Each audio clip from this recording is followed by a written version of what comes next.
Seems that one of the hardest parts of investing is the timing. And usually there are precisely two potential reasons why you might not want to invest. The first of those, markets are falling and you don't want to lose your money as soon as you put it in, so you wait. And the other of those is that markets are rising and they feel like they're at their all-time highs, and therefore there's only one way that they can go, and that is down. And what's the upshot of this? Usually we will sit with our savings and decide not to make any decisions at all and keep them earning that rubbish interest rate that we've been earning for the last number of years. And what I thought it would be helpful to do is actually to look back over history and have a look at Bob, who would be the world's unluckiest investor, who actually only invested at market peaks just before they fell.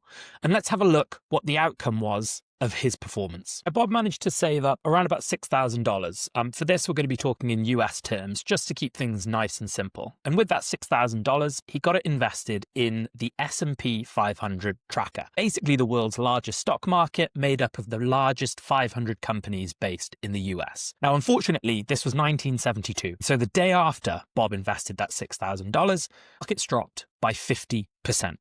Now, Bob actually didn't feel comfortable enough to invest until 1987. He felt like his fingers had been burned, and therefore he waited and waited before investing any money again. And in doing so, actually missed out on a huge bull market by waiting for another peak. But ultimately, by around about 1987, he felt confident enough to put some more money to work. And by this time, he'd saved up $46,000. And he took the plunge. He got it invested in that same tracking fund. And what happened? The very day after, that fund fell by 30%. It was another market rout, which he'd timed terribly. And so a similar story. At least Bob didn't sell. He just kind of stuck with the plan. But unfortunately, his fingers had been burnt again. So he actually waited again until he invested any more of his savings.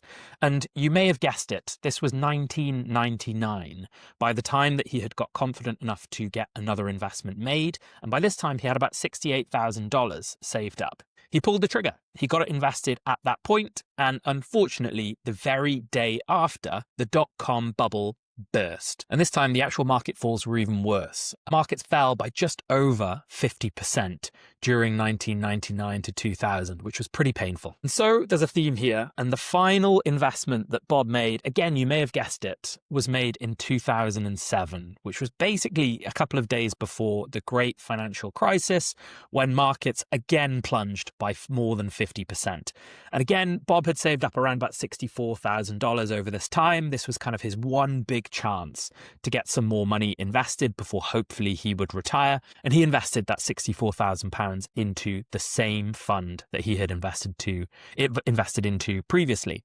And the same thing happened. Huge plummets as the financial crisis spread across the whole globe. And so over that time, I think we can all agree that Bob had been pretty unlucky, only investing money in the days before huge falls.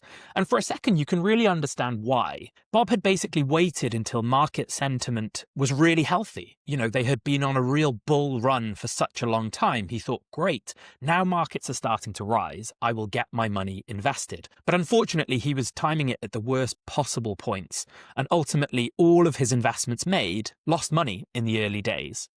And if we zoom out, Bob had invested over that time frame around about £184,000 of his hard-earned savings. And remember, the beauty of Bob, maybe his one saving grace, is that he did not sell those investments at any point, despite the worst possible outcomes in the early days of each investment's made.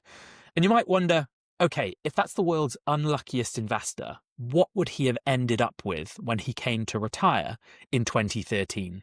Well, you might be surprised to hear that Bob actually ended up with $1.1 million, even though he couldn't have timed those investments any more poorly. He is still a millionaire when he comes to retire. So what are the key lessons that we can learn from, unfortunately, all of Bob's mistakes over the years? Now, there are a couple of really, really clear ones that we can apply every single day of our personal finance lives. Now, the first of those is don't worry too much about timing your investments. The age-old saying is it's all about time in, the market than timing the market. In the short term, stock markets rise and fall. That is in their nature. But when we zoom out and look over longer periods of time, that's when performance tends to become a little bit more predictable and reliable. So don't stress too much. You can set up a direct debit, make regular contributions. The important thing is just getting the money to work hard for you, is tip 1. Tip 2 is all about making sure you're investing for the right length of time. Now, if Bob had actually been investing those amounts of money for really short time periods, i.e. he was putting them into his investments, but he needed them in 3 years' time, Bob probably would have come out of this with a negative outcome.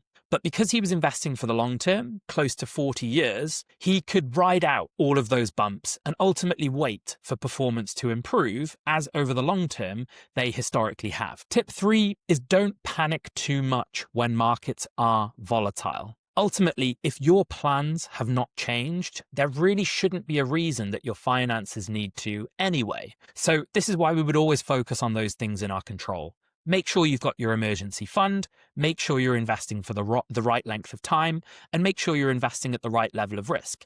If you've got all of those things in place, then let the investments do their thing. And as Bob has shown, as long as you stick to the plan, the outcomes should be good at the end of it. The final point I'd make is, remember, what Bob didn't do very well, besides the fact that he couldn't have timed things any worse, is the fact that he was not investing regularly. What Bob tended to do was kind of save up lumps of savings and then drop them in at the worst possible point. What might have happened if Bob had actually just set up a regular direct debit or contribution into those investments is that he actually would have ended up with close to 2.3 million saved by the time he got to retirement, as opposed to 1.1 million.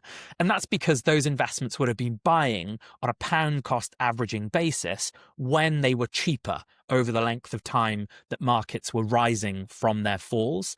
And so that's another tip. If you can set up a regular contribution, it's a really neat way of buying the exact same investments, but maybe at times when they're slightly cheaper than otherwise if we were to save up big sums of money and drop them in chunks.